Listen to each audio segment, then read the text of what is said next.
हुजूर सल्लल्लाहु अलैहि वसल्लम ने हमें हुक्म दिया है, फरमाया अपनी बीवी से बुग़्ज़ ना रखना। इसका माना ये हुआ कि कुछ लोग ऐसे हैं जो बीवी का बुग़्ज़ भी पाल लेते हैं। मुकाबला हो रहा होता है मियाँ बीवी का, बहस हो रही होती है, एक दूसरे के खिलाफ दलाइल जमा हो रहे होते हैं, एक जंग मची होती है। फरमाया उससे बुग़्ज़ ना रखना। कोई आदत ना पसंद हो तो वो आदत देख लेना जो तुम्हें पसंद है, अदावत ना पैदा करना। हाँ, दीन ज़ारे बेजारी का हुक्म देता है, पर उनके साथ जो रब रसूल के दुश्मन है।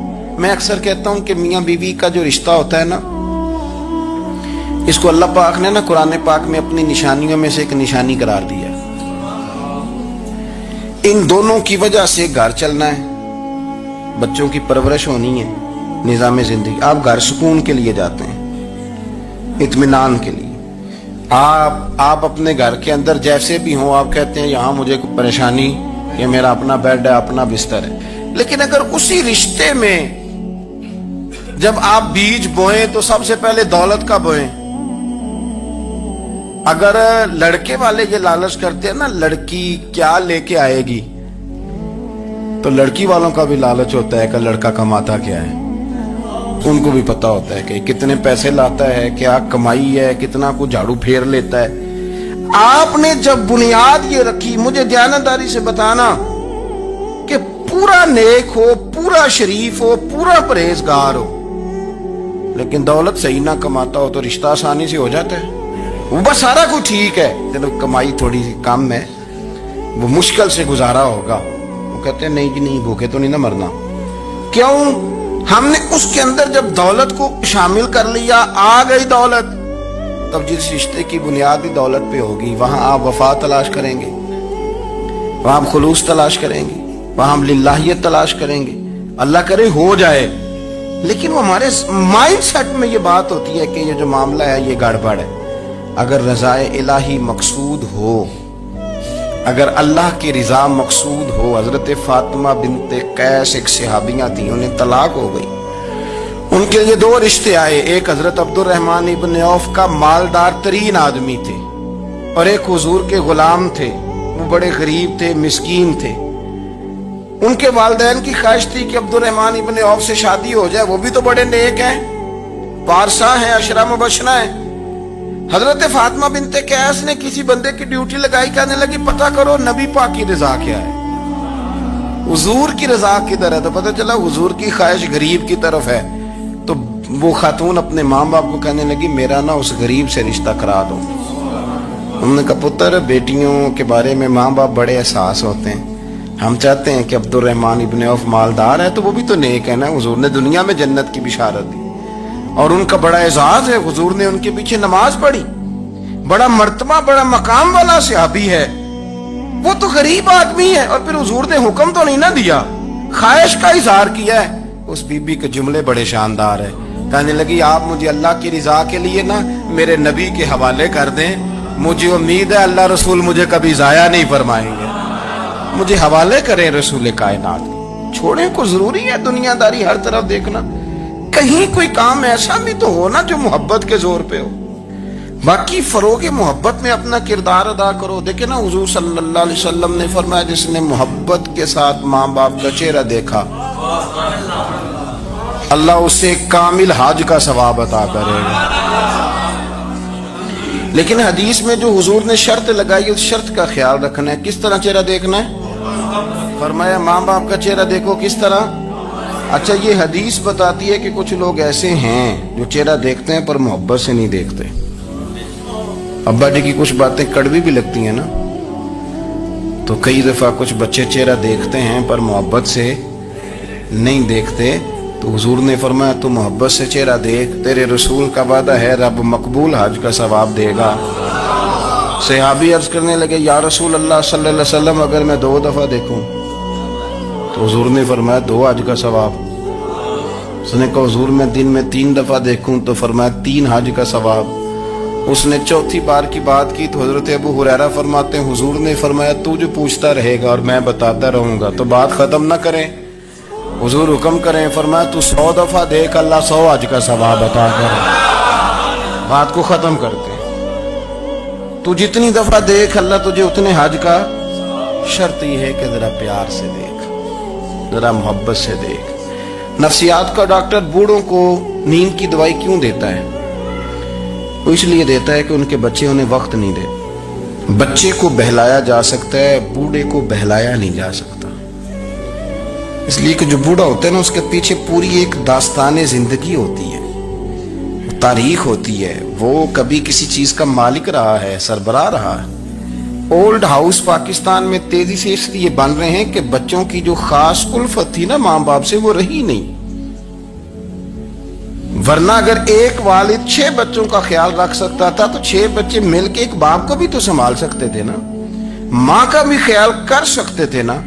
मोहब्बत का फरोग जब हो, आप मां बाप को टाइम दें, उनके पास बैठें, उनके साथ थोड़ा वक्त बिताएं, सारे मामला ठीक हो जाएंगे। हमारे मुआशरे में ना तेजी से नफरत का फरोग हुआ है, नफरत का फरोग। पता है इस्लाम ने गीबत से क्यों मना किया है? गीबत का माना ये नहीं है कि किसी बंदे में कोई ऐब नहीं पाया जाता था तो आपने वो बयान कर दिया। ये गीबत नहीं, ये तो बहतान है। किसी में कोई ऐब ना पाया जाए तो वो बयान करना वो गीबत नहीं, वो तो बहतान है।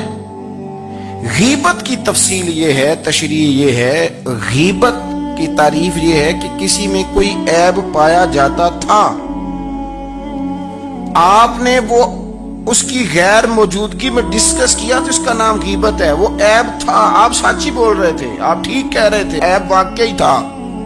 पर इस्लाम इसको पसंद नहीं करता। इस्लाम कहता है कि अगर तू समझता था ये ऐब है तो जाके उसकी तबलीग कर, उसको बता, उसको क्या मियां ये गलती छोड़ दे, तूने डिस्कस क्यों किया? आप किसी शख्स के पास बैठे और किसी दूसरे आदमी की तारीफ करें, आप कहें कि बड़ा अच्छा है, बड़ा बामुरव्वत है, मेहमान नवाज है, बाइखलाक है, वादे को वफा करने वाला है, दयानतदार है, सच बोलता है, आप तारीफें करें। आप किसी के सामने तारीफ करेंगे ना तो बंदा कहेगा यार किसी दिन मुलाकात तो करा, और जब वो मिलेगा तो उसकी आंखों के अंदर एक खास कशिश होगी, प्यार होगा, मिलने को जी चाहेगा, एक खास राहत होगी। ये कब होगा? जब आपने किसी की तारीफ कर दी। लेकिन अगर आप किसी की गीबत करेंगे, किसी के बारे में कहेंगे बड़ा गलत है जी, लूट लेता है जी, चोर है जी, फासिक है जी, तो बंदा अगर कभी मिल भी गया तो उससे सलाम लेने को दिल। हमने पता क्या किया है, तेजी के साथ फरोग पाया है हमारे यहाँ नफरत का माहौल, तेजी के साथ फरोग पाया हमने ना। तेजी से आप खोल लें, कोई यूट्यूब खोल लें, कोई ऐसा चैनल खोल लें, बस लड़ाई है, फलाना फलाने से लड़ रहा है, फलाना। मजहबी लोगों की मैं मिन्नत करता हूं कि खुदारा दीन को इस तरह का माहौल तो ना आप दें कि लोग कहें कि इनमें कोई शैतान ही नहीं, फलाना फलाने का जवाब दे रहा है, फलाना फलाने का, और बाजारी जुबान इस्तेमाल की जा रही है। और ठीक है, मुसलमात जो तय थे लोगों ने तो उनको भी छेड़ना शुरू कर दिया, और तज़हीक की जाती है, लफ्ज इस तरह के इख्तियार किए जाते हैं जो वैसे ही वज़ादार आदमी बोलना पसंद नहीं करते। क्या आप अपनी शक्ल दिखा रहे हैं कुफर को कि यहां नफरत ही नफरत है, और वो बातें जिनको बिल्कुल छेड़ना नहीं चाहिए था उन पर भी आप कलाम करते हैं। आपने कोई चीज नहीं छोड़ी, इस पर आपने बहस ना की हो, उलझाया ना हो, मेला लगा दिया, अल्लाह जाने कोई क्या बोल रहा है। दावत दीन कौन देगा? पैगाम हक कौन सुनाएगा? फलाना फलाने का जवाब दे रहा है, और फिर वो दूसरे का जवाब दे रहा है, तीसरा तीसरे पे तबसरा कर रहा है, चौथा पांचवें पे तबसरा कर रहा है। ये कब तक बात ऐसे चलेगी? यही हाल सियासी लोगों का है। मेरे मुल्क का जो नौजवान अब बड़ा हो रहा है ना, मैं बड़ी जिम्मेदारी से बता रहा हूं, वो जैसे ही बड़ा होता है तो वो समझता है मैं डाकुओं के मुल्क में पैदा हुआ हूं, वो समझता है ये शायद चोरों की धरती है, वो समझता है शायद यहां सब धोखेबाज हैं। हम इस तरह से निचोड़ के लोगों के दिलों में नफरत भरी है, निचोड़ के कि लोग समझने लगे हैं इस मुल्क में तो कोई बंदा दयानतदार है ही नहीं, کوئی بندہ اچھا ہے ہی نہیں, کوئی بندہ نیک ہے ہی نہیں. مذاق اڑاتے ایک صاحب میرے پاس آئے ہوئے تھے, کہنے لگے پیر صاحب 11 سال ہو گئے پولیس کی نوکری کرتا ہوں, 1 روپیہ رشوت نہیں لی. وہ چلا گیا, میں نے اسے تبکی دی تو وہ نکلا ہے تو ایک بندہ کہنے لگا سب انہیں جو ہوتے نہیں نہ سکتا. میں نے کہا یار تو منشی ہے اللہ کی رحمت کا, یہ میرے رسول اللہ کا دین ہے اور قیامت تک لوگ اس پر عمل کریں گے. اس نے 11 سال کہا, وہ 40 سال بھی کہتا تو میں ماننے کو تیار ہوں. کیوں کچھی باتیں کرتے ہیں, آپ نے تو تباہی کر دی, کوئی بندہ ٹھیک نہیں بچا. ایسے میلہ لگا ہوا ہے, اس دھرتی کو آپ برا کہتے ہیں, اس کو چوروں کی اور ڈکیت کی اور فرار لوگوں کی آپ دھرتی کہتے ہیں. یہ وہ دھرتی ہے جس نے داتا گنج بخش علی حجویری جیسے لوگ رکھے ہوئے. یہ وہ دھرتی ہے جہاں بابا فرید جیسے لوگ بستے ہیں. کیا بات کرتے ہیں صاحب, یہ اتنے بزرگ ترین لوگ یہاں بستے ہیں اور آپ کیا بات کرتے ہیں. اور دیکھیں میں بالکل ہی غیر سیاسی اور غیر جانبدار رہتا ہوں ملکی معاملات میں, لیکن جس شخص نے پاکستان کو ایٹمی قوت بنانے کے لیے, اب تو بڑی عمارت ہو گئی ہے, غربت میں جس بندے نے کام شروع کیا تھا کہ ایٹمی طاقت بن جائے, اس نے کوئی کام کیا کہ نہیں کیا؟ آپ کو پاورفل بنایا کہ نہیں بنایا؟ کبھی تبصرہ ہوتا ہے اس پر بھی؟ ہمیں لاکھ اختلاف صحیح, ہم بھی بات کرتے ہیں مخالفت میں, لیکن تباہی نہیں اتارتی ہم نے, توہین کر کر کے, نفرت پھیلا پھیلا کے. اس سے پہلے جو حکومت گئی شاید اس کا سب سے بڑا مخالف میں ہوں, لیکن ایسا نہیں ہے کہ انہوں نے کوئی کام بھی ایسا نہیں جو اچھا نہ کیا ہو. ایسا نہیں ہے. میں ملک بھر میں سفر کرتا رہتا ہوں, میں دیکھتا ہوں بہت ساری جگہیں ایسی ہیں, بہت سارے دیہات ایسے ہیں جس میں بڑے بڑے شاندار روڈ بنائے گئے, کام کیا گیا. ان کی 99 خامیاں اپنی جگہ پر, خوبی کا بھی تو ذکر کریں. یہی حال اس گورنمنٹ کا ہو رہا ہے.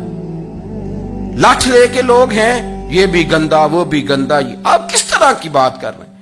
آپ نے تو ملک کو یہ نام دے دیا ہے کہ یہاں کوئی اچھا انسان بستا ہی نہیں. مولوی ہیں تو سارے برے ہیں, پیر ہیں تو سارے برے ہیں. کیا بات کرتے ہیں صاحب, یہ میرے رسول اللہ کی قوم ہے, یہ نبی پاک کی امت ہے, اور حضور نے فرمایا میری امت کبھی گمراہی پر جمع نہیں ہوگی. یہ نہیں ہو سکتا سارے لوگ ہی غلط ہو جائیں, لیکن ہم نے تباہی اتار دی. جس کے ہاتھ میں سپیکر آتا ہے وہ سب کی پگڑیاں اچھالنا ضروری سمجھتا ہے. جس کے ہاتھ میں قلم آتا ہے وہ کہتا ہے چونکہ میں لکھ رہا ہوں تو میں اکیلا ٹھیک ہوں, باقی سارے غلط ہیں. محبت کو فروغ دیں, پیار کریں, اخوت کا رنگ دیکھیں. حاتم طائی کی بیٹی مجرم بن کے آئی تھی, مجرم بن کے, کلمہ نہیں پڑھتی تھی, اور اس کو سامنے کھڑے کر کے میرے نبی پاک نے فرمایا تیرا باپ کلمہ نہیں پڑھتا تھا پر اس میں عادتیں اچھی پائی جاتی تھی, اس کی صفات ٹھیک تھیں. یعنی حضور تعریف کر رہے ہیں, نبی پاک تعریف, اور ہماری زبان گونگ ہو جاتی ہے تعریف کی دفعہ.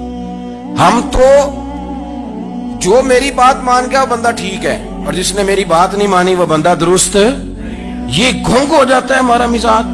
اپنی زندگی میں اچھے الفاظ ادا کریں اولیاء اللہ کے بارے میں, ان لوگوں کے بارے میں جو مسلمہ بزرگ ہیں, ہمارے امت کے مسلمہ بزرگ ہیں, ان کے بارے میں ہم ایسی کمزور باتیں کرتے ہیں جن کا سرے سے کوئی وجود نہیں, سرے سے کوئی داستان نہیں ان لوگوں کی.